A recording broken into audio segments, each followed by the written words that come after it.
بسم الله الرحمن الرحیم. ډاکټر صاحبانو په دې هیله چې ښه به یاست، تېره ورځ به په خیر تېره کړې وي. ډاکټر صاحبانو نن به موږ تاسې د خیره د برین انفیکشن وایو، صحیح ده؟ د عصبي سیستم منتانات به وایو د خیره. کوشش به کوو چې اکثریت یې ووایو، یعنی موږ تاسې به د خیره په دې ځای کې کوشش کوو مننجایټس ووایو، د مختلفو مایکرو ارګانیزمونو له وجې سره رامنځته کېږي. مننجایټس مننجس خو پېژنئ که نه؟ او همدارنګه به انسیپلایټس وایي د خیره، د مختلفو مایکرو ارګانیزمونو له وجې سره رامنځته کېږي انسیپلایټس، یا هم د پرنکایما التهاب. دا به د خیره وایو او کوشش به کوو چې زیات نه زیات انتاني ناروغۍ نن ووایو، بیخي لږ یې سبا ته پرېږدو. صحیح سو؟ انفیکشنز اف د سینس یا هم د سنټرل نرف سیسټم ډاکټر صاحبانو د منتن کېدو چانس هم نسبت و نورو غړو ته کم ده، خو بیا هم ډاکټر صاحبانو مختلف مایکرو ارګانیزمونه کولی سي چې د برین التهاب رامنځته کړي یا هم د عصبي انساجو التهاب رامنځته کړي. کیدای سي چې مختلف ډولونه مایکرو ارګانیزمونه مثلا لکه بکټیریا ډاکټر صاحبانو، فنګسونه، وایرس، ریکټیزیا، پاراسایټس او داسې نور له مختلفو لارو څخه ډاکټر صاحبانو کیدای سي چې دا ځان تر اعصابو ورسوي او د اعصابو د التهاب سبب سي، یا هم د اعصابو د منتن کېدو یا د انفیکشن سبب سي. ډاکټر صاحبانو موږ پوهېږو ډاکټر صاحبانو زموږ تاسې عصبي سیستم ډېر پروټیکټ ده، نه یوازې دا له مایکرو ارګانیزمونو څخه بلکې له مختلفو ترزیزاتو څخه هم ډېر پروټیکټ ده. ما تاسې ته ویلي وو چې په کوم میکانیزم سره، ځکه تر اعصابو چاپېره 3 پردې دي او ډورا مټر، ارکناید مټر، اوپیا مټرز او د هغوی په منځ کې مایع دی. ډاکټر صاحبانو دغه یو څه پروټیکشن هم له مایکرو ارګانیزمونو څخه ورکړی ده او هم له نورو ترزیزاتو مختلفو سببي یا انجریس ایجنټس یعنی عصبي عواملو څخه. صحیح سو ډاکټر صاحبانو؟ خو د بده مرغه چې بیا هم د مختلفو لارو څخه تر برین پورې مختلف مایکرو ارګانیزمونه ځان رسولی سي او بالاخره د چی سبب کېدای سي ډاکټر صاحبانو؟ د برین د انفیکشن. لکه مثلا ځینې انتاني عوامل دي ډاکټر صاحبانو چې هغه د وینې د لارې اکثره وخت برین ته انتاني عوامل یا هم مایکروبي عوامل ډاکټر صاحبانو د وینې د لارې ځان رسوي. ډاکټر صاحبانو کیدای سي چې مثلا خپله د انتاني عواملو فوکس یا هم انفیکشن بل ځای وي، مثلا هغې ساحې ته نږدې د وینې رګونه وي او بالاخره د سیپټیک ترومبای په ډول سره او یا هم مثلا ساده همدغه ساده مایکرو ارګانیزمونه د وینې دوران ته لاره خپله کړي، بکټریم یا بالاخره له هغونه وروسته مایکرو ارګانیزمونه بالاخره تر عصبي سیستم پورې ځان رسوي. یا هم کېدای سي ډاکټر صاحبانو ډایرکټ امپلانټیشن له وجې څخه دا کار وسي، مثلا خصوصا هغه کسانو کې چې سکل پرکچر واقع کېږي، مثلا د سر هډوکي کوم سری چې ورکېږي مستقیما مایکرو ارګانیزمونه دغه سري د لارې یا هم د فراکچر د لارې کېدای سي تر هغه پورې ځان ورسوي. ډاکټر صاحبانو یا هم کېدای سي چې ځینې جراحي دي په کوم کې چې سپسس او انټي سپسس نه مراتېږي، خصوصا په برین باندې چې ترسره کېږي، په یغه وخت کې کېدای سي ډاکټر صاحبانو ډایرکټ امپلانټیشن وسي، مثلا مایکرو ارګانیزمونه مستقیما ور داخل سي. بل ډاکټر صاحبانو کېدای سي لوکل ایکسټنشن ورته وکړي. موږ پوهېږو دا به ډېره سخته وي ډاکټر صاحبانو چې مثلا د سکالف انفیکشن ولاړ سي و داخل ته، اما ځینې جوړښتونه دي چې له برین سره مستقیما په تماس کې دي، خصوصا لکه غوږونه، لکه ماسټایډ پروسس ډاکټر صاحبانو، لکه ساینوسونه. دغه ځکه وایم چې خصوصا انتانات اکثره وخت په غوږونو کې ډېر واقع کېږي، خصوصا په میډیل ایر کې چې ورته شی وایي اوټایټس میډیا یا ساینوسایټس ډېر واقع کېږي، یا هم ډاکټر صاحبانو موږ تاسې پوهېږو ماسټایټس د ماسټایډ پروسس انفلمیشن ډېر واقع کېږي. همداسې ده که یا له دغو څخه مستقیما اکثره وخت ډاکټر صاحبانو ډورا مټر ته او بالاخره د ډورا مټر څخه پسې ولاړ سي سب ارکناید سپیس ته او بالاخره د برین د انفیکشن سبب سي کېدای سي مایکرو ارګانیزم. دې ته شی وایي ډایرکټ ایکسټنشن، مستقیما مثلا له غوږ څخه مستقیما برین ته ځان رسولی سي که یا ساینوسایټونو څخه مستقیما ځان رسولی سي ډاکټر صاحبانو که یا دې ته شی وایي ډایرکټ ایکسټنشن، یعنی مایکرو ارګانیزمونه مستقیما لاره ورته پیدا کوي برین ته.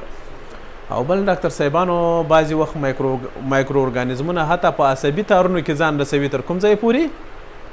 تر برین پورې.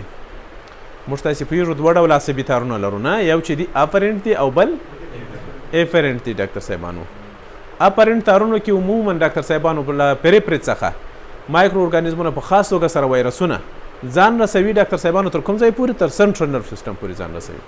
مثلا په خاصه توګه سره ځینې وایرسونه دي چې ښه مثال یې مثلا لکه هرپس سمپلکس، هرپس زوستر، رابي، رابي پیژنئ د لیوني سپي دغه جوړته وایي ناروغۍ. همدارنګه ډاکټر صاحبانو ځینې نور وایرسونه دي چې ممکن مستقیما ځان ورسوي تر کوم ځای پورې؟ تر سینسه پورې ګوري په عصبي تارونو کې روان وي دا مایکرو ارګانیزمونه وایرسونه. ښه په صورت عموم کې ډاکټر صاحبانو کله چې مایکروبونه زموږ تاسې تر مرکزي عصبي سیستمه پورې ولاړ سي نو څه مشکل رامنځته کوي؟ اکثره وخت موږ تاسې پوهېږو چې تر برین چاپېره پردې راتاو سوي دي چې هغو ته موږ تاسې څه وایي ډاکټر صاحبانو؟ مننجز. تر ټولو لومړۍ حمله هم د مایکروبونو په واسطه باندې په همدغه پردو باندې کېږي ډاکټر صاحبانو، او د پردو التهاب ته باید څه ویل سي؟ مننجایټس. آفرین. اکثره وخت مایکرو ارګانیزمونه چې تر برین پورې په دغه مختلفو لارو په واسطه باندې ځان ورسوي ډاکټر صاحبانو د مننجایټس سبب کېږي. یا هم کېدای سي چې د برین د پارانکایما سبب سي، د التهاب سبب سي ډاکټر صاحبانو. د برین د پارانکایما التهاب ته څه وایي؟ انسیفالایټس. یا کېدای سي په عین وخت کې ډاکټر صاحبانو هم مننجایټس رامنځته کړي او هم انسیفالایټس چې دې ته بیا څه وایي؟ مننجو انسیفالایټس ډاکټر صاحبانو. د دې ترڅنګ مایکرو ارګانیزمونه کله چې برین ته رسیږي نورې ناروغۍ هم رامنځته کوي، لکه مثلا برین اپسې. په برین کې اپسې جوړوي ډاکټر صاحبانو. ګورئ اپیډورل اپسې، سب ډورل امپایما ډاکټر صاحبانو. همدارنګه ځینې نورې ناروغۍ رامنځته کولی سي چې هغه به د خیره په راتلونکي کې وایو. دغه تاسو ته معلومیږي ډاکټر صاحبانو ګوره مایکرو ارګانیزمونه دي چې تر دې ساحې پورې ځان رسولی دي. اکثره وخت ډاکټر صاحبانو دا به د خیره زه وروسته تاسو ته ووایم د ډورا مټر انفلمیشن رامنځته کېږي. صحیح سو؟ چې دې ته اکثره وخت موږ تاسې پیچ مننجایټس هم وایو. یا کېدای سي چې تر ډورا مټر راخطا سي لاندې نو د ارکناید مټر او د پیا مټر د دواړو په یو ځای د انفلمیشن سبب کېږي ډاکټر صاحبانو. صحیح ده؟ په هر صورت او له هغه ساحې څخه چې لاندې پسې ولاړ سي برین ته بیا د څه سبب کېږي؟ د انسیفالایټس سبب کېږي. نو اول به د خیره موږ تاسې پر څه خبرې کوو؟ مننجایټس باندې به خبرې کوو ډاکټر صاحبانو. مننجایټس د مننجز التهاب ته وایي. د مننجز التهاب د مختلفو سببي عواملو په واسطه باندې رامنځته کېږي چې اکثره یې له هغې جملې څخه ممکن مایکرو ارګانیزمونه وي. څه رقم مایکرو ارګانیزمونه؟ هغه مایکرو ارګانیزمونه چې هایلی وایرلنټ وي. ګورئ متوجه یاست؟ د هایلی وایرلنټ مایکرو ارګانیزمونو په واسطه باندې. همدارنګه نور سببي عوامل یې کېدای سي فزیکي عوامل وي ډاکټر صاحبانو، کېدای سي کیمیاوي عوامل وي، کېدای سي مثلا حتی کینسري یا هم کارسینوجنیک عوامل او داسې نور مواد وي کېدای سي. خو په صورت عموم کې د مننجز التهاب چې شروع کېږي د باندې لخوا که چېرته مایکرو ارګانیزم ورته راغلی و نو حمله به په څه کوي؟ په ډورا مټر. او د ډورا مټر دا امکان نه لري چې ټوله ډورا مټر د انفلمیشن سبب سي. خصوصا د ډورا مټر په هغه ساحو کې به انفلمیشن لیدل کېږي کومه چې مایکروب ته پروند ده، یعنې پیچ یا محراق. نو په دې اساس باندې دې ته موږ ته څه وایي؟ پیچ مننجایټس هم ورته وایي. د ډورا مټر انفلمیشن ته څه وایي؟ پیچ مننجایټس. او تر هغوی لاندې ډاکټر صاحبانو عموما پیا مټر او ارکناید مټر دې ته اکثره وخت موږ تاسې دغه هم ورته وایي ډاکټر صاحبانو. په مجموع کې دغو دواړو پردو ته څه ویل کېږي؟ لیپټو مننجز ورته وایي. تاسې به دا اورېدلي یا به یې ویلي ډاکټر صاحبانو فیزیالوجي کې. لیپټو مننجز څه ته وایي؟ پیا مټر او ارکناید مټر دواړو ته ډاکټر صاحبانو لیپټو مننجز وایي. که چېرته تر ډورا مټر ډاکټر صاحبانو مایکرو ارګانیزمونه داخل سوه کومې خواته؟ سب ارکناید سپیس ته ډاکټر صاحبانو. نو طبعا به څه رامنځته کي؟ هم د پیا مټر انفلمیشن او هم د ارکناید مټر انفلمیشن چې دې ته موږ ته څه وایي ډاکټر صاحبانو؟ لیپټو مننجایټس. اوس انشاءالله په دې کې سوال نه پیدا کېږي چې پیچ مننجایټس څه معنا او لیپټو مننجایټس څه معنا. صحیح سو ډاکټر صاحبانو؟ ښه اکثره وخت ډاکټر صاحبانو د مننجایټس سبب چې مایکرو ارګانیزمونه جوړیږي هغه په دې پورې اړه لري چې له کومې خوا څخه مایکرو ارګانیزمونو لاره خپله کړې ده. اکثره وخت ډایرکټ انفیکشن کېږي ډاکټر صاحبانو یا ډایرکټ سپیډ. ممکن چې بعضې وخت د سکل د پرکچل څخه وروسته دغه کار واقع سي یا هم تر ځینې عملیاتونو وروسته مثلا چې په برین باندې ترسره کېږي بالاخره مننجایټس رامنځته سي، او یا هم کېدای سي ډایرکټ اکسټنشن د ساینوسایټس څخه او یا هم د اوټایټس میډیا څخه وروسته بالاخره ناروغ پر څه اخته سي؟ په مننجایټس باندې اخته سي ډاکټر صاحبانو. دا مننجایټس ډاکټر صاحبانو اکثره وخت په خپله په بنفسهي ډول سره له منځه ځي او بعضې وخت پاته کېږي ډاکټر صاحبانو.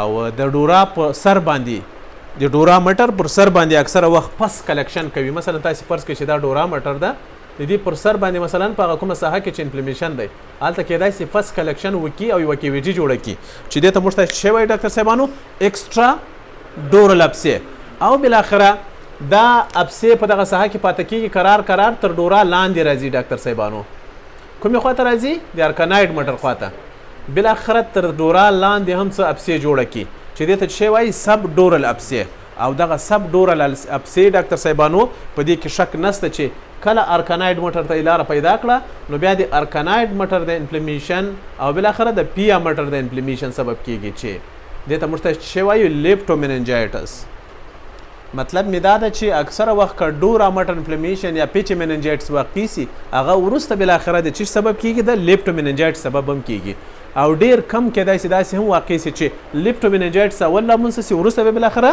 پیچ میننجایټس هم له ځانه سره رامنځته کړي ډاکټر صاحبانو او اکثره وخت کېدای سي په لوکلایز ډول سره په برین کې په مختلفو ځایونو کې کوچني مایکرو ابسیګانې جوړې کړي ډاکټر صاحبانو ښه په هر صورت ډاکټر صاحبانو لیپټومیننجایټس اکثره وخت ډاکټر صاحبانو دا میننجایټس چې موږ تاسې وایي نه وایي دا پلانکی په میننجایټس باندې اخته ده زموږ تاسې خلک ورته میننجیټ وایي که نه د چا چې ورمیر شخص دی وایي والا دا میننجایټس دی باندې به وروسته د خیره خبرې وکړو چې اراز والای مې څه دي دا میننجایټس کلمه که مو چېرته واورېده ډاکټر صاحبانو ستاسې فکر ډایرکټ به یې چیش ته ولاړ سي ډورا مټر او ارکناید مټر متوجه یاست یعنی میننجایټس مساوي ده په لیپټومیننجایټس باندې خلاصه ده ډیر ډورا مټر انفلمیشن ډیر لږ وي ولې ځکه ډورا مټر یوه ډیره ټینګه او قوي پرده ده د هغو انفلمیشن ډیر زیات نه واقع کیږي ډاکټر صاحبانو اکثره وخت میننجایټس چې واقع کیږي هغه په څه ډول سره وي ډاکټر صاحبانو لیپټومیننجایټس یا په بل عبارت د میننجایټس کلمه چې مو واورېده ستاسې فکر باید چی ته ولاړ سي لیپټومیننجایټس یعنی ارکناید مټر او پیا مټر ته باید ولاړ سي دا خبره مه یېروئ ډاکټر صاحبانو هر وخت کې او اکثره وخت د دې سبب ډاکټر صاحبانو مایکروبیل ایجنټس کېدای سي ماتول چې فنګس وي وایرس وي کېدای سي بکټیریا وي کېدای سي چې حتی پاراسایټ وي په ډېرو لږ اوقاتو کې کېدای سي کیمیکل ایجنټس وي کیمیاوي عوامل او یا هم کارسینوجینیک مواد وي چې مثلا مختلف سرطانونه دي چې ډایرکټ ایکسټنشن کوي او بالاخره د میننجایټس سبب کیږي په هر صورت ډاکټر صاحبانو د سببي عواملو په نظر کې نیولو سره او د هغې مودې په نظر کې نیولو سره چې میننجایټس رامنځته کیږي د وخت او سببي عواملو په نظر کې نیولو سره میننجایټس موږ په درې کې تقسیموو لکه مثلا اکیوټ پایوجینیک میننجایټس چې اکثره وخت د بکټریا په واسطه رامنځته کیږي ډاکټر صاحبانو بل اکیوټ لیمفوسایټک چې اکثره وخت د وایرس په واسطه رامنځته کیږي میننجایټس او کرونیک چې دا اکثره وخت د فنګس او د بکټریا په خاص توګه سره د ټیبرکلوز بکټریا په واسطه باندې رامنځته کیږي نو میننجایټس موږ په څو کې تقسیموو اکیوټ پایوجینیک اکیوټ لیمفوسایټک او کرونیک میننجایټس پر څو ډوله سو اکیوټ پایوجینیک اکیوټ لیمفوسایټک او کرونیک البته دغه طبقه بندي د چی په حساب سوي دی ډاکټر صاحبانو د وخت په اساس او د وخت او سببي عواملو په اساس باندې سوي ده دا یو په بل پسې به یې ووایو ډاکټر صاحبانو اول اکیوټ پایوجینیک میننجایټس اکیوټ پایوجینیک میننجایټس ډاکټر صاحبانو اکثره وخت د هغو بکتریاو په واسطه رامنځته کیږي چې هغه پایوجینیک بکتریاوې دي مطلب دا ده چې پس پکې جوړیږي په دغه ډول میننجایټس کې که چېرته موږ تاسې میننجس ته وګورو هغه به په څه شي باندې لړلي وي ډاکټر صاحبانو په چرک ډېر زیات چرک به پکې راجمع سوی وي یا پس به پکې راجمع سوی وي په دې خاطر باندې ته موږ ته څه وایو اکیوټ پایوجینیک ځکه په هغه ډول سره رامنځته کیږي او ټول ډاکټر صاحبانو تقریبا هغه ساحه په کومه ساحه کې چې انفلمیشن شروع ده په هغه ساحه کې پس وي ډاکټر صاحبانو یا پیورلنټ انفلمیشن په هغه ساحه کې شروع وي اکثره وخت ډاکټر صاحبانو په دغه وخت کې موږ تاسې پوهېږو چې ارکناید مټر او پیا مټر پکې انول وي نو طبعا چې ارکناید او پیا مټر دواړه د ارکناید مټر او پیا مټر ترمنځ یو خلا ده هغو ته موږ ته څه وایي سب ارکناید سپیس نو سب ارکناید سپیس به هم پکې انول وي مطلب دا ده چې په دغه وخت کې به چرک په کومه ساحه کې ولیدل شي ډاکټر صاحبانو سب ارکناید سپیس خپل ارکناید مټر او پیا مټر په دغه ټوله ساحه کې به موږ تاسې وګورو ډېر بې اندازې چرک به راجمع سوی وي ډاکټر صاحبانو موږ پوهېږو ډاکټر صاحبانو چې دا سب ارکناید سپیس تر ټول برین را تاو سوي ده که یا حتی په کومو ساحو کې چې مثلا لکه فاکس ریوري ډاکټر صاحبانو یا مثلا ترانسورس په دغه چې د فیشرونه دي په کومه ساحه کې چې هغه دننه وتې دا هم دننه ورسره تللي ده نو په دې اساس باندې که چېرته دغه انفلمیشن ته موږ تاسې متوجه سو په ډېر لنډ وخت کې تر ټول برین راتاویدای سي ګورئ ځکه سب ارکناید سپیس تر ټول برین راتاو سوی ده نو په دې اساس باندې دا پایوجینیک مننجایټس ډېر خطرناک وي اکثره وخت په ډېر لنډ وخت کې ډاکټر صاحبانو تر ټول برین راګرځي او د ټول برین د التهاب سبب کیږي ډاکټر صاحبانو خطرناکه تمامیږي که په ژر یا هم دغه سره مداخله ونسي بل کله چې ډاکټر صاحبانو دلته خپله پس په دا سب ارکناید سپیس کې پیدا سي موږ پوهېږو سب ارکناید سپیس ډاکټر صاحبانو له چی سره وصل ده له وینټریکلونو سره په یاد مو دي چې هغه دوه دانې سرې دي چې د یغو سرو د لارې لسکا بل څه شي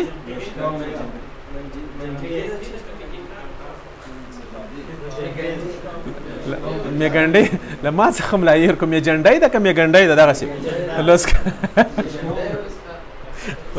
د وامه بیا مو زده ده د یغو سرو د لارې موږ پوهېږو ټول سیسیپ راځي چېرته ډاکټر صاحبانو سوري د باندې ورڅخه وځي د باندې ورڅخه وځي او یعنې دوی په منځ کې ډایرکټ د تماس ته نو مایکروبونه یا هم هغه سببي عوامل ډېر په اسانه سره د غو سرو د لارې راتلی سي ډاکټر صاحبانو د وینټریکلونو مابین ته او د سیسیپ ته انفلمیشن سبب هم کیږي نو په دې اساس په دغه وخت کې یوازې په سب ارکناید سپیس کې پس نه وي راجمع سوی بلکې سیسیپ هم ټول له پسه څخه ډک وي د پس مطلب څه شی ده ډېر زیات نیوټروپیلونه پکښې خلاصه ده صحیح ده ایتوپیتوجینیس ته راځو ډاکټر صاحبانو سببي عوامل د مننجایټس یا هم د پایوجینیک مننجایټس ډېر زیات دي اکثره وخت دغه سببي عوامل چې وي پایوجینیک بکټریا وي په خاص توګه سره لکه ایکولای ډاکټر صاحبانو یا دغه اسکاریسیا کولای دغه انفیکشن چې دی ډاکټر صاحبانو د مختلفو لارو سره دا مایکروبونه ځان رسولی سي تر برین او بالاخره د جش سبب کېدای سي د ارکناید سب ارکناید سپیس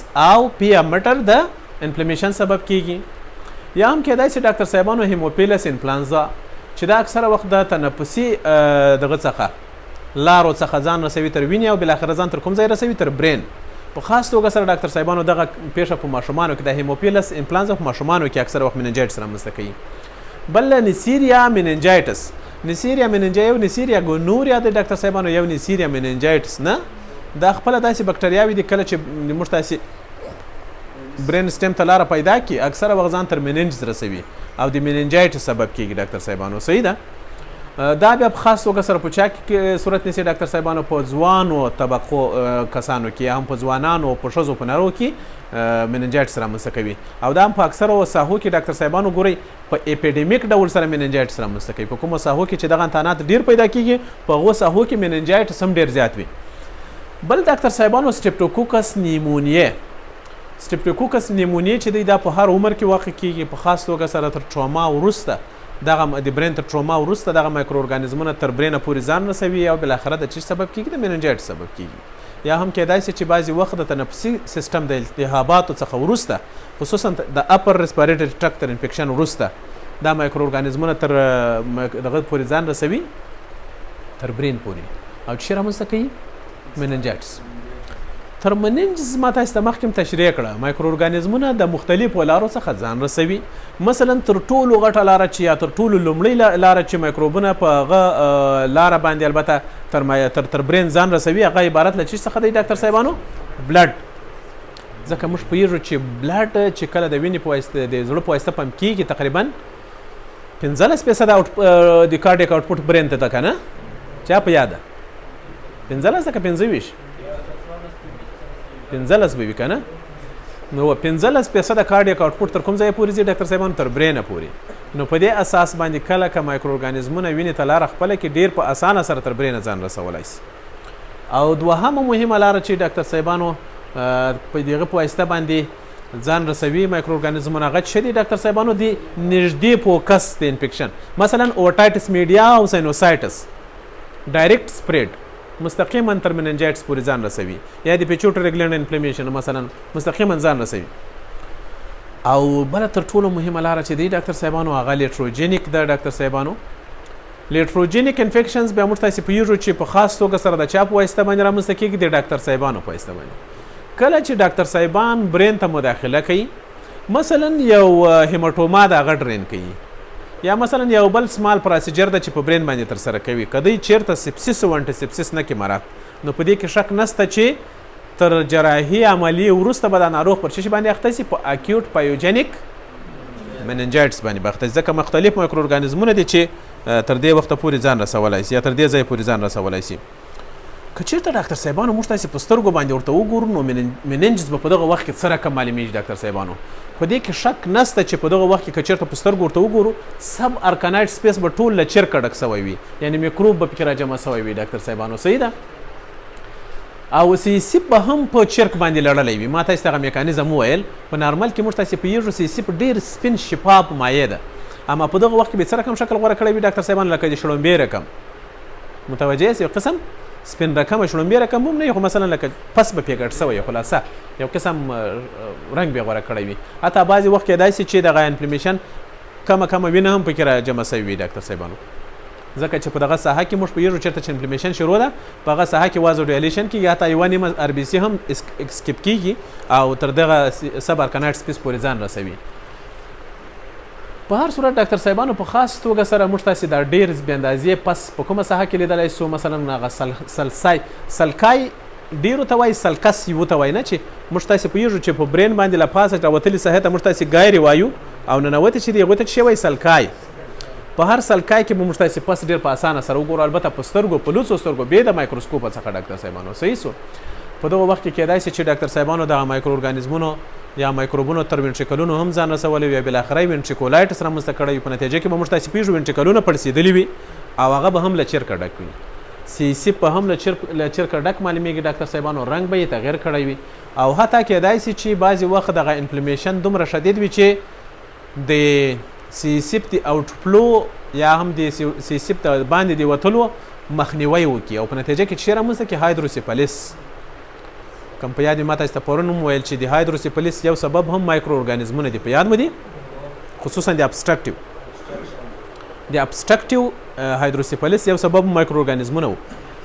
بل د مایکروسکوپ له نظره که چېرته موږ تاسې وګورو ډاکټر صاحبانو نو کوم تغیرات به وګورو ډاکټر صاحبانو؟ ساحې ته به بې اندازې ډېر نیټروفیلونه راغلي یا پولیمورفو نیټروفیلونه به راغلي وي ډاکټر صاحبانو. خپله ډاکټر صاحبان ګورئ که تاسې فکر کړی وي که چېرته نیټروفیل په ادرار کې ولیدل سي څه ورته ویل کېږي؟ پس سیل. که چېرته نیټروفیل په غټو بولو کې ولیدل سي څه ورته ویل کېږي؟ پس سیل. که چېرته نیټروفیل په سب ارکانایټ سپیس کې ولیدل سي څه ورته ویل کېږي؟ پس سیل. که چېرته نیټروفیل په نارمل ډول سره دلته نه وي که نه په دغو ځایونو کې چې زه نومونه اخلم، که چېرته نیټروفیل په سیسیپ کې ولیدل سي نو څه ورته وایي؟ پس سیل. نو ډېر زیات پس سیل به موږ تاسې وګورو ډاکټر صاحبانو چې هم په سیسیپ کې را جمع سوي دي او هم سب ارکانایټ سپیس ته یې مداخله کړې ده او ځان یې را رسولی دی ډاکټر صاحبانو. صحیح سو؟ دلته په خاص توګه سره موږ تاسې پوهېږو مننجس ته نږدې د وینې رګونه چې دي دلته خو نازک د وینې رګونه پکې غځېدلي دي نه، د انفلمیشن زیات اندازه به هلته لیدل کېږي. مثلا د دغه پرمیبلیټي به زیاته سوې د دې چاپېره به ډاکټر صاحبانو موږ تاسې وګورو اوډیما، اکزوډیشن یا ټرانزوډیشن او همدارنګه د زیاتو نیټروفیلونو تجمع به په خاص توګه سره په دغو ساحو کې موږ تاسې وګورو. لکه په دې ځای کې تاسې لیدل کېږي. ګورئ په نارمله توګه سره موږ تاسې پوهېږو چې هغه مایکروواسکولیچر یا هم کپیلریانې چې په برین کې تیر سوي دي ډاکټر صاحبانو هغه ډېر ټایټ جنکشن لري او شاوخوا موږ تاسې پوهېږو د چې د اسټروسایټس په واسطه باندې ډېر ټینګ پوښل سوي دي لکه دا او چې رامنځته کړی دی BBB بلډ برین بیریر. په دغه وخت کې که چېرته انفلمیشن یا مننجایټس رامنځته سي دا بلډ برین بیریر هم اکثره وخت تخریبیږي، بیا اکثره مواد ډېر په اسانه سره کولی شي تر برین پورې ولاړ سي او یا له هغې خوا څخه راوځي. صحیح ده؟ کلینیکل پیچرز اینډ ډیاګنوسیس څنګه موږ تاسې تشخیص کولی سو چې دغه ناروغ په مننجایټس باندې اخته دی ډاکټر صاحبانو؟ د مننجایټس رامنځته کېدل یوه کوچنۍ پیښه نه ده، دا واقعا هم یوه ایمرجنسي ده. ما تاسې ته وویل چې تقریبا د ګوتو په شمېر ایمرجنسي ناروغیانې دي چې له هغې جملې څخه یوه هم مننجایټس ده. مننجایټس یوه ایمرجنسي ناروغي دی ډاکټر صاحبانو. اکثره وخت چې مننجایټس رامنځته کېږي خصوصا اکیوټ پایوجنیک مننجایټس دغه ناروغان یو ناڅاپه ډېره شدیده تبه لري ډاکټر صاحبانو او ورپسې چې لري ډاکټر صاحبانو سخت سردردي، دومره سردردي چې له کنټروله وتلی وي ډاکټر صاحبانو. او عموما موږ پوهېږو په هر ځای کې چې درد بې اندازې ډېر سي هغه کسان ومیټینګ هم لري. دا شدید درد تاسې که فکر کړی یو څوک چې ضربه وخوري مثلا هاته ټکر یې کړی په هغه ساحه کې استفراقات وایي تاسې لیدلي دي د سخت درد له وجې څه لري؟ استفراقات یا ومیټینګ لري. دلته هم د سخت شدید سردردي له وجې دا کسان ومیټینګ لري ډاکټر صاحبانو، دا همدارنګه ډروزینس لري، سټپور لري، حتی بعضې وخت کیدای شي په کوما کې وي، او تر ټولو مهم بعضې وخت کیدای شي کانولژن ولري، خصوصا ماشومان لکه پیریانو چې اړولی وي کانولژن لري. ګوري ډاکټر صاحبانو، او تر ټولو زیاته وسپي نښه چې دله موږ ته سره هغه څه ده سټیف نیک. سټیف نیک څه ته وایي ډاکټر صاحبانو؟ د ورمیږ خوا د دغو خلکو داسې شخه پاته وي، داسې راکښته کیدای نه شي. ورمیږ څه رقم پاته وي ډاکټر صاحبانو؟ شخ پاته وي، داسې شخ پاته وي ورمیږ، دې ته سټیف نیک وایي، او دا د میننجایټس تر ټولو غټه نښه ده ډاکټر صاحبانو. دلته هم ګوري ښودل شوي دي ډاکټر صاحبانو، فیور، هډیک، نیک سټیفنس او mental confusion or hypofunctions. نو خبره دا سوه چې دا به څنګه تشخیصوو ډاکټر صاحبانو؟ میننجایټس باید څه رقم میننجایټس؟ اکیوټ پایوجینیک میننجایټس ډاکټر صاحب. ګورئ دا میننجایټس ما تاسو ته څو ډوله ویل؟ 3 ډوله په یاد مې دي. اکیوټ پایوجینیک و ډاکټر صاحبانو، او اکیوټ لیمفوسایټک میننجایټس و ډاکټر صاحبانو چې دې ته اکثره وخت اسپټیک میننجایټس هم وایي، او دریم ډول چې و کرونیک میننجایټس یا هم ټیبرکلوس یا کرپټوجینیک. کرونیک ته کرونیک میننجایټس ته اکثره وخت ټیبرکلوس میننجایټس یا کرپټوجینیک میننجایټس هم وایي. یو رقم دی. صحیح سو. ما تاسو ته له هغې جملې څخه کوم یو میننجایټس شروع کړی دی؟ اکیوټ پایوجینیک میننجایټس، چې سببي عوامل مې درته وویل. نو موږ تاسې د دې اراز ولایم وویل ډاکټر صاحبانو، پاتالوجي مو وویله، یعنې مطلب میکانیزم مو وویل، د دې همدارنګه مارفالوجي مو وویله چې مثلا په سترګو باندې به دغه میننجایټس څه رقم معلومیږي او په مایکروسکوپ کې به څنګه معلومیږي. اوس تر ټولو مهم شی چې پاته سو ډاکټر صاحبانو هغه تشخیص ده. څنګه تشخیصوو چې دغه رښتیا هغه اراز ولایمو تر څنګ موږ تاسې باید لابراتواري معاینات هم ترسره کړو ډاکټر صاحبانو. صحیح ده. د دې دپاره تر ټولو مهم معاینات چې دي د سی سیف معاینه کېدل دي ډاکټر صاحبانو، یا سی سیف ټپ دي ډاکټر صاحبانو. سی سیف موږ تاسې څنګه رخلو دا به تاسې ویلی وي په پوهنتون کې ډاکټر صاحبانو، چې عموما په لمبر پنکچر هم ورته وایي. دې ته کله چې موږ تاسې لمبر پنکچر ورته وکړو دا سی سیف خپله په کینوله کې د باندې را روان وي، او دا سی سیف رخلو ډاکټر صاحبانو استوي لابراتوار ته. په لابراتوار کې ډاکټر صاحبانو موږ تاسې ته د دې راپور راځي څه رقم موږ تاسې باید پوه سو چې دا پایوجینیک میننجایټس ده او که دا سپټیک میننجایټس سوري اسپټیک یا لیمفوسایټک میننجایټس ده که کرونیک میننجایټس ده. ډېر اسانه ډاکټر صاحبانو. په سترګو که چېرته موږ تاسې وګورو ډاکټر صاحبانو په یغه صورت کې چې سی سیپ له چرکه ډک وي څه رقم به معلومیږي ډاکټر صاحبانو؟ شفاف به معلومیږي که خاصب؟ یو قسم خاصب لکه چرک سپېګټ وي، چرک په سترګو پکې وینو. یو دوهم شی ډاکټر صاحبانو د سی سیپ پرشر په دغه وخت کې لوړ وي. څومره لوړ وي؟ تر 180 ملي متر د اوبو رسېدلی وي. لوړ وي خو دونه بې اندازې ډېر نه لوړ. بل شی کې ډاکټر صاحبانو پس سیل پکې راجمع شوي. دا خلک به درته ووایي په لابراتوار کې چې مثلا دونه ډېر بې اندازې نیوټروفیلونه و په چش کې په سی سیپ کې. سی سیپ کې نارمل نیوټروفیلونه نسته. ګوري دا یې بل د پایوجینیک میننجایټس تر ټولو غټ دغه چې دی ډاکټر صاحبانو. ان دا چې کېدای شي چې د څو لسو او تر 100,000 پورې پولیمر دغه ولري، نیوټروفیلونه ولري ډاکټر صاحبانو. دونه چې حتی په سترګو معلومیږي. ګوري او د سی سیپ پروټینونه هم پکې زیات شوي وي ډاکټر صاحبانو. څوک به ووایي ولې به د سی سیپ پروټینونه زیات شوي وي تر نارمل حد؟ ګورئ ګلیکوز کمیږي په دغه وخت کې، پروټینونه زیاتیږي. په سی سیپ کې ګلیکوز او پروټین دواړه شته، لکه څنګه چې پلازما کې شته په سی سیپ کې هم شته، حتی البومین هم شته پکې. په دغه وخت کې به ډاکټر صاحبانو د سی سیپ پروټینونه لوړ شوي وي او ګلیکوز به پکې کښته شوی وي. څوک ویلی شي چې ولې ګلیکوز کښته کیږي او ولې پروټینونه پکې زیاتیږي؟ آفرین، ګلیکوز خو بکتریاوې پکې مصرفوي اکثره وخت، او پروټین ولې زیاتیږي؟ ما مخکې وویل ګورئ په دغه وخت کې په میننجس کې مایکرو واسکولیچر چې دی د هغوی پرمیبلیټي زیاته شوي وي او د وینې پروټینونه ورته راغلي دي زیات، یعنې ټرانزوډیټ او اکزوډیټ پکې شته که نه؟ هغه پروټینونه لري که یا چې هغه نه نو ولې دې ته اکزوډیټ وایي؟ د اکزوډیشن له وجې په دې کې پروټینونه زیات شوي وي ډاکټر صاحبانو، او ګلیکوز پکې کم شوی وي. ګورئ دا تر ټولو خصوصا د ګلیکوز کمیدل ډېر په نظر کې ولرئ ډاکټر صاحب، او د پروټینونو زیاتول. په سی سیپ کې د پس موجودیت، په سی سیپ کې د پروټینو زیاتوالی او په سی سیپ کې د ګلیکوز کموالی. حتی دغه درې بلکې هیڅ شی پیدا نه کړي. دغه درې هم تاته درښیي چې دا څه شی ده؟ پایوجینیک میننجایټس. او تر ټولو مهم شی چې دی ډاکټر صاحبانو که چېرته موږ تاسې ګرام سټین ورباندې واچوو، ګرام سټین خو ډېر اسانه سټین، تاسې نن سترګې ولې داسې کوئ، خوب درځي تاسې ته، او که یو شی وینئ خصوصا ډاکټر صاحب اخترګل او ډاکټر صاحب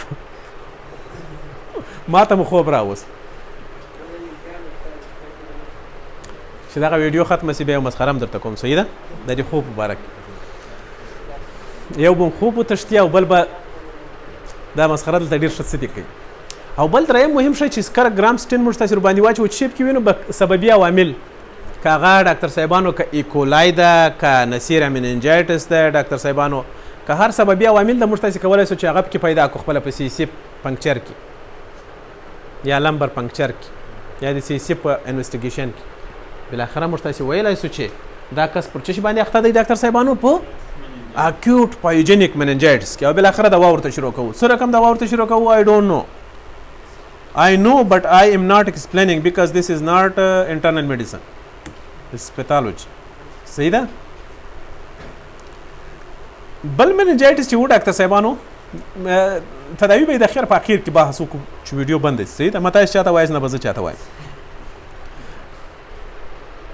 بل meningitis دی ډاکټر صاحبانو هغه څه ده؟ acute lymphocytic meningitis.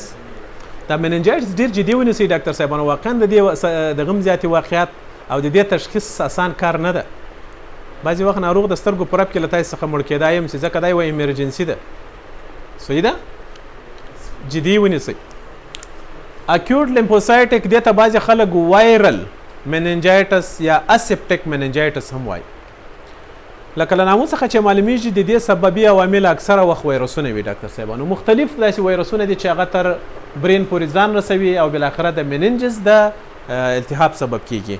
اکیوټ پایوجینیک چې دی هغه په هر چا کې ډیر واقع کېدای شي ډاکټر صاحبانو، خصوصا ډاکټر صاحبانو په هغو کسانو کې اکیوټ پایوجینیک ډیر واقع کیږي چې هغه کېدای شي ځینې ډیسیبلیټي لري یا مثلا په زیات مرضي کسان وي، په ځینې کرونیک مرضونو باندې اخته وي. خو دا بیا اکثره وخت ډاکټر صاحبانو په روغو ماشومانو او کاهلانو کې هم لیدل کېږي اکیوټ وایرل. خو د نیکه مرغه چې تر اکیوټ پایوجینیک خطرناکه نه ده، ځکه ویروسي ناروغي اکثره خطرناکه نه له د کرونا بدمرغه څخه بغیر او له ایچ آی وي څخه بغیر. نور اکثره ویروسي ناروغي چې دي هغه سلف لیمیټینګ دي، نه ځینې نور هم شته ګورئ، مثلا لکه ایچ بي ایس هم ډېر بیکاره شی دی، ایچ سی وي هم داسې دی، حتی ځینې کولی شي چې انکوجینیک وي. په خاص توګه سره هغه ویروسونه چې تر برین پورې ځان رسوي او د مننجایټ سبب کیږي هغه عبارت دی ډاکټر صاحبانو لکه انټیرو وایرسز، چې اکثره وخت د انټیرو وایرسز څه رامنځته کوي؟ اسهالات. د دې ترڅنګ مننجایټس هم رامنځته کوي. ممپس، ایکو وایرس، کوکساکی وایرس، اپسټن بار وایرس، هرپس سمپلیکس وایرس ټایپ 2 او همدارنګه انتروپوډي بورنز یا انتروپوډ بورن وایرس اینڈ ایچ آی وي. دا ټول کولی شي ډاکټر صاحبانو اسپټیک یا وایرل مننجایټس یا هم لیمفوسایټک مننجایټس رامنځته کړي. د مارپالوژي له نظره که چېرته په دغه وخت کې موږ تاسې وګورو په دې کې شک نشته چې برین به ټول پړسېدلی وي او مننجز به هم پړسېدلی وي، سرې به معلومیږي چې پړسېدلی وي ډاکټر صاحبانو، سویلډ به معلومیږي، پنډې به معلومیږي. خو دلته چې تر ټولو مهم شی د پس پکې نه لیدل کېږي. لکه څه رقم چې په اکیوټ پایوجینیک مننجایټس کې شیپ کې لګېدل، پس پکې لیدل کېدل، دلته پکې ډاکټر صاحبانو پس پکې نه لیدل کېږي. او د مایکروسکوپ له نظره چې وګورو دلته به د نیوټروفیل پر ځای باندې ډېر بې اندازې لیمفوسایټ راغلي وي. نو په دې خطر باندې دې ته څه وایي؟ لیمفوسایټک مننجایټس. او خاصه توګه سره کومو مننجایټس ته ډاکټر صاحبانو؟ لیپټو مننجایټس ته، یعنی ارکنایډ مټر او پیا مټر او سب ارکنایډ سپیس. په دغه ساحه کې موږ تاسې دغه وایروسونه ګورو چې حتی نفوس یې کړی وي. کلینیکل پیچرز ته راځو ډاکټر صاحبانو. کلینیکل پیچرز د دې هم اکثره وخت داسې وي لکه د اکیوټ مننجایټس ډاکټر صاحبانو. دا هم په حاد ډول سره رامنځته کېږي، لکه له نامو څخه چې معلومیږي یو ناڅاپه په ناروغانو کې یو ناڅاپه په دغو کې هم شدیده تبه رامنځته شي ډاکټر صاحبانو. د تبې تر څنګ دغه هم سخت سردردي لري، دوی هم سټیف نیک لري ډاکټر صاحبانو، لکه ومیټینګ لري ډاکټر صاحبانو، او دوی هم ډاکټر صاحبانو بعضې وخت کانولژن لري، بالکل لکه په چشت کې چې موږ تاسې ویل په اکیوټ پایوجینیک مننجایټس، بالکل اعراض ولایم د دې هم دغسې وي لکه د هغو. خو په دومره توپیر سره چې اکیوټ وایرل یا اکیوټ لیمفوسایټک مننجایټس چې دا یو بیناین حالت، ځکه چې دا سلف لیمیټینګ وایروسونه دي، تر برین ځان رسوي او بالاخره د خپله د یو پرولیفریشن مرحله لري، له هغو نه وروسته خپله سلف لیمیټینګ یا هم ډیکلاین مرحله لري او بالاخره اکثره وخت حتی بې د دوا د مداخلې هم دا کسان جوړیږي او په خپل ځای باندې کوم خاص سخت کمپلیکیشنونه هم نه پرېږدي. خو که چېرته په دغه وخت کې ډاکټر صاحبانو سیکنډري بکټیریل انفیکشن مداخله وکړه بیا ناروغي خطرناکه کیږي او د ناروغ حتی ژوند له خطر سره مخ کیږي. په دې وخت کې ډاکټر صاحبانو د تشخیص لپاره تر ټولو مهم شی د موږ تاسو لپاره څه ده لمبر پنکچر یا د سی سیپ کلیکشن د سی سیپ سمپل چې مو واخیستل ډاکټر صاحبانو په سترګو چې ورته وګورو نو سی سیپ په سره که معلومیږي کلیر په بل کې سره که معلومېدو چرکي بل ډاکټر صاحبانو په سی سیپ کې به پرشر لوړ سوی وي خو په بل کې 180 ملي متر د واټر په دې کې به تر 250 ملي متر د واټر لوړ فشار ډېر لوړ متوجه یاست او په دې کې به ډاکټر صاحبانو د نیوټروفیل پر ځای باندې څه شي نفوذ کړی وي سی سیپ کې لیمفوسایت په دې کې هم ډاکټر صاحبانو پروټینونه اکثره وخت لوړ سوي وي ډېر لږ ځکه انفلمیشن ده خو اکثره وخت پکې نارمل وي ممکن او د ګلوکوز سویه ډاکټر صاحبانو نارمل وي ګورئ په یوجنې کې ګلوکوز سویه په سی سیپ کې سره کم سوی کښته وه دلته بیا نارمل دی ډاکټر صاحبانو او بل چې که چېرته موږ تاسې په دې باندې ګرامس تلوین یا نور تلوینونه واچوو یا کلچر کو نو سی سیپ په سره کم راسي سټریل په سی سیپ کې موږ تاسې بکټریاوې نسي پیدا کولی ډاکټر صاحبانو ممکن ځینې سببي وایرسونه په ځینې وختونو کې پیدا کړو دریم ډول د مننجایټس ډاکټر صاحبانو چې ما تاسو ته وویل هغه څه شی و کرونیک بل نوم یې څه شی و بل کرپټوکوکل مننجایټس what is cryptococcus neoperman cryptococcus neoperman bacteria ده who can tell me what is cryptococcus neoperman cryptococcus neoperman bacteria ده که وایرس ده که چی وایرس ده دا خبره خو د خدای بیخي دروغ کې څه شی دی ډاکټر آفرین فنګس ته ده کېدای شي ګوره ته هم په شک کې وې دا د کرپټو کلمه چې هر وخت اوري دا فنګسونه یو یارانو صحیح ده خپله دا ټیبرکولس چې ده دغه بکټریا ده په دې کې شک نسته اما کرپټوکوکس څه شی ده فنګس ته ډاکټر صاحبانو ما تاسو ته ویلي وو فنګسي ناروغي ما په تاسو ته حتی په شپږم فصل کې د عمومي پاتالوژي ویلي دا خپله دغه کرپټوکوکس یا کرپټوکوکل نیوپرمان انفیکشن ما تاسو ته ویلي وو چې اکثر وخت په ایچ آی وي کسانو کې واقع کېږي ښه په هر صورت کرونیک مننجایټس ډاکټر صاحبانو د اکیوټ مننجایټس په پرتله سره په کرار رامنځته کېږي خطرناکه دی دا بیا ځکه چې د دې کمپلیکیشن زیات وي کرار رامنځته کېږي او د خطرناکه بکتریاوو یا هم ډاکټر صاحبانو د خطرناکه فنګسونو لکه خاص توګه سره هغه فنګس چې کرونیک مننجایټس رامنځته کوي هغه ته څه وایي ډاکټر صاحبانو ورته کرپټوکوکس اکثره وخت په هغو کسانو کې چې ماپیت یې کښته وي دغه کار کېږي فنګسي ناروغۍ وسرت عموم کې په هغو کسانو کې چې ماپیت یې کښته وي لکه مثلا د ایچ آی وي کسان او په خاص توګه سره ټیبرکلوز دا هم اکثره وخت په هغو کسانو کې چې ماپیت یې کښته وي په اکثره وخت د سیکنډري انفیکشن په ډول سره ممکن یا هم د ډاکټر صاحبانو د میلري ټیبرکلوز په ډول سره ممکن ټیبرکلوز بکتریاوي یا مایکوبکټیریم ټیبرکلوسس تر مننج ځان ورسوي او چې رامنځته کړي کرونیک مننجایټس رامنځته کړي ډاکټر صاحبانو په هر صورت کرونیک مننجایټس اکثره وخت د دوه سببي عواملو په منځ رامنځته کېږي چې یو ته موږ تاسې ټیبرکلوس مننجایټس وایو او بل ته چې وایو کرپټوکوکل مننجایټس وایو ټیبرکلوس مننجایټس ډاکټر صاحبانو دا هم د هغه ټیبرکلوس یا هم مایکوبکټیریم ټیبرکلوس په اسره رامنځته کېږي چې هغه چې رامنځته کوي ټي بي ټیبرکلوسس هغه که پلمونري وه که اکسټرا پلمونري وه د اکسټرا پلمونري ټي بي له جملې څخه یو هم د مننجس ټي بي ده ډاکټر صاحبانو اکثره وخت کېدای شي چې د وینې د لارې مایکرو ارګانیزمونه ځان ورسوي چې دې ته موږ تاسې میلري ټیبرکلوس وایو ما تاسې تشریح کړې وه پلمونري ټیبرکلوس کې په یاد مو ده یا هم کېدای شي چې ډاکټر صاحبانو بعضې وخت د ملا د شنجیو ټي بي رامنځته سوي وي صحیح سو یعنې ټي بي بعضې وخت ډاکټر صاحبانو د ټي بي اوسټیومایلایټس ډاکټر صاحبانو له هغو نه وروسته بالاخره چې رامنځته سي مننجایټس ډایرکټ سپریډ مثلا ټي بي د ورټیبرل کالم ټي بي مستقیما مننجس ته لاره پیدا کوي دغه زده کیا او یا هم کېدای شي چې د کومې لارې څخه ځان ورته ورسوي د وینې د لارې لکه میلري ټیبرکلوسس په دغو وختونو کې چې ډاکټر صاحبانو موږ تاسې وګورو په مارپالوژي کې سره که معلومیږي ورباندې خبرې کوو وروسته او کرپټوکوکل مننجایټس بیا په هغو کسانو کې رامنځته کېږي چې ماپیت یې کمزوری وي دا خپله د کرپټوکوکلس نیوپرمان په نامه باندې یو رقم دغه دی فکر کوم فنګس چې ځکه کرپټوکوکس تاسې هم په دې کې په شک ولې دا کوکس کلمه اکثره په بکټریاوو کې راځي نه دغه هم دغسې کوکسونه وي ډاکټر صاحبان داسې معلومیږي لکه بکټیریا خو دا اصل کې بکټیریا نه دي بلکې فنګس دي ډاکټر صاحبانو نو دغه کریپټوکوکس فنګسونه په هغو کسانو کې چې معافیت یې کمزوری وي او یا هم ترانسپلانټ ورته سوی وي یا هم ډاکټر صاحبانو د ځینې ناروغیو لکه ریماټاید ارترایټس دپاره د ژوند تر ډیره وخته پورې شی خوري ډاکټر صاحبانو سټیراید یا هم ایمیونو سپریسیو ایجنټ خوري. په هغو کسانو کې اکثره وخت کرونیک مننجایټس رامنځته کیږي د فنګسونو له وجې، لکه خاص توګه سره د چیش په واسطه باندې د کریپټوکوکس مننجایټس په واسطه باندې. صحیح سو په دواړو صورتونو کې که چېرته موږ تاسې وګورو ډاکټر صاحبانو د مننجز په برخو کې مثلا ټیبرکولس په وخت کې زه هم دغه به یې راسي مرپلوجي دغه در روانه ده. په سترګو که چېرته موږ تاسې ورته وګورو ټیبرکولس مننجایټس به داسې وي ډاکټر صاحبانو چې سب ارکانایډ سپیس کې به په خاص توګه سره چیرې جمع شوي ډاکټر صاحبانو اکزوډیټ، او دغه اکزوډیټ تر څنګ به په دغه ساحه کې موږ تاسې شی ګورو ډاکټر صاحبانو ټیبرکلونه ټیبرکلز به پکې کوچني کوچني چې په هر ټیبرکل کې مابین کې موږ تاسې پیژو کیسس نیکروسس وي او شاوخوا یې ګرینولوشن ټیشو لکه سره کوم چې په نورو ځایونو کې موږ تاسې ویلي وو. په سترګو معلومیږي ډاکټر صاحبانو غټ غټ وي دا 1 تر 2 ملي متره پورې وي ډاکټر صاحبانو هر ټیبرکل. او ان کیس اف کریپټوکوکس مننجایټس ډاکټر صاحبانو په دغه وخت کې بیا موږ تاسې شی پکې وګورو ډاکټر صاحبانو ټیبرکلونه پکې نه ګورو او په دې کې شک نشته د کرونیک انفلمیشن نه شی پکې ګورو، پر دې یو د بل سره یا مشتي وي د فایبروسنس چې رامنځته کېدو لپاره او یا هم جلاوي په مابین کې مثلا ځینې نیکروټیک ټیشو غوندې مواد راجمع شوي وي.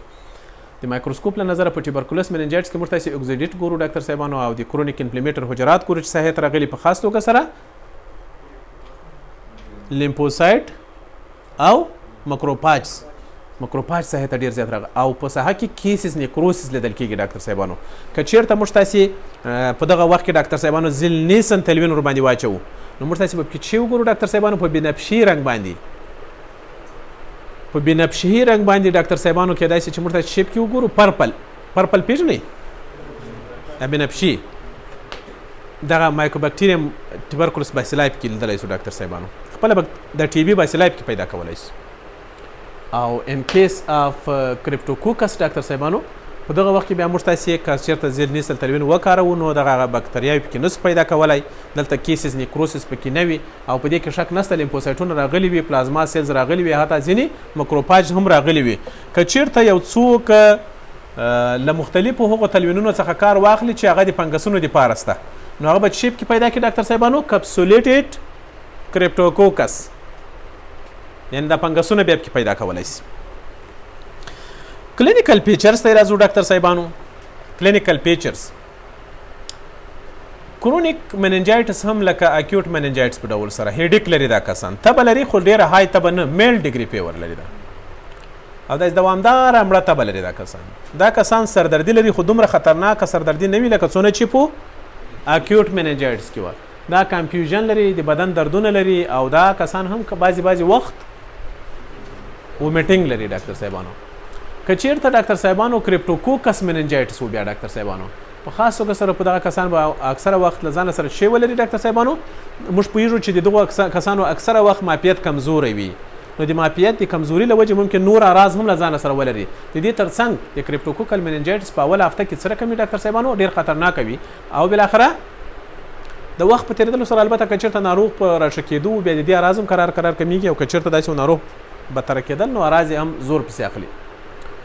او که چېرته موږ تاسې ډاکټر صاحبانو د کرونیک مننجایټس په وخت کې سیسیف واخلو وی ګورو، که چېرته ډاکټر صاحبانو سیسیف ته موږ تاسې په سترګو وګورو کېدای شي چې د کریپټوکوکل مننجایټس په وخت کې سیسیف بالکل کریر وي او د ټیبرکلوز په وخت کې بیا اکثره وخت لکه پس چې پکې راجمع شوي وي دا هم همداسې معلومېږي، فیبرین غوندې مواد پکې لیدل کېږي.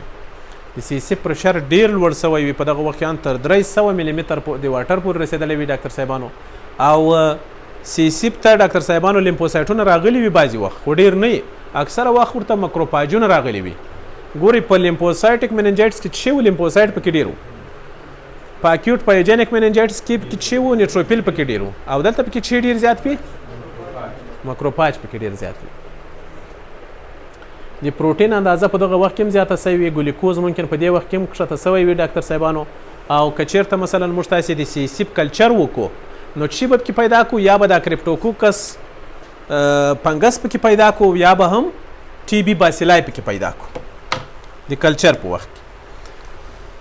دغه ډاکټر صاحبانو یو ډیر ښایسته سلایډ په مخه راغی چې په دې کې اکیوټ پایوجینیک مننجایټس، اکیوټ لیمفوسایټک یا وایرل مننجایټس او کرونیک یا ټیبرکلوز یا کوکل مننجایټس ښول سوی دی. په سترګو چې څه رقم معلومیږي مثلا په د اکیوټ پایجنیک کلاوډي معلومیږي یا پیورولنټ معلومیږي، په دې کې کلیر سلایټ ټیوبر معلومیږي ډاکټر صاحبانو، یا بعضې وخت ټربایډ وي کیدای شي، په دې کې هم ټربایډ وي بعضې وخت او یا کلیر معلومیږي، او په دې کې تر ټولو مهم شی چې پیبرین پکې معلومېدل. دلته د سی سی پریشر ډاکټر صاحبانو له 80 تر 150 ملي متر د واټر وي ډاکټر صاحبانو نارمل حالت کې، او په دې وخت کې ډاکټر صاحبان تر 180 لوړ سوی وي، په دې کې تر 250 او په دې کې هم تر 300 لوړ سوی وي. حجرات په دې کې لیمفوسایټ وي په نارمل توګه سره سوري ځینې لیمفوسایټ ممکن پکې شي په نارمل حالت کې، خو ډېر نه ډېر یو څو دانې وي. په دې وخت کې ډاکټر صاحبانو په اکیوټ پایجنیک کې نیوټروفیل ورته راغلي وي تر 100,000 ممکن، په دې کې بیا شی ورته راغلي وي لیمفوسایټ، او په دې کې لیمفوسایټ او اکثره وخت پکې مکروفاج راغلي وي. پروټینونه ډاکټر صاحبانو په نارمل اندازه کې تقریبا 15 تر 45 ملي ګرام پر ډیسیلیټر دي. په اکیوټ پایجنیک کې لوړیږي، په دا بل کې لوړیږي، په دا بل کې هم لوړیږي، خو ډېر نه، خصوصا په دغه کې ډېر نه لوړیږي ډاکټر صاحبانو په دغه وایرل کې. بل ډاکټر صاحبانو ګلوکوز لیول نارمل اندازه د ګلوکوز چې د 50 تر 80 ملي ګرام پر ډیسیلیټر دی سی سیف ده. په دغه وخت کې چې موږ تاسو ورته وګورو ډاکټر صاحبانو ګلوکوز به سره کم سوی په اکیوټ پایجنیک کې کمیږي، او په کرونیک کې هم کمیږي، په وایرل کې بیا نارمل وي ډاکټر صاحبانو. بکټریالوجي په نارمل حالت کې موږ تاسو په سی سیف کې هیڅ قسم بکټریاوي نه لیدلای، په دې کې سببیاوي پیدا کولای شو، په دې کې هم موږ تاسو بعضي خو ویروسونه پیدا کولای شو خو بکټریاوي نه، او په دې کې کېدای شي چې موږ تاسو ټي بي یا هم کرپټوکوکس پکې پیدا کړو. دغه ډاکټر صاحبانو یو سلاید د چې کرپټوکوکس پکې شول سوی دی، فنګس بالکل داسې کوکسونه جوړ کړي دي لکه د بکټریاو نه. دغه ودروه وروره.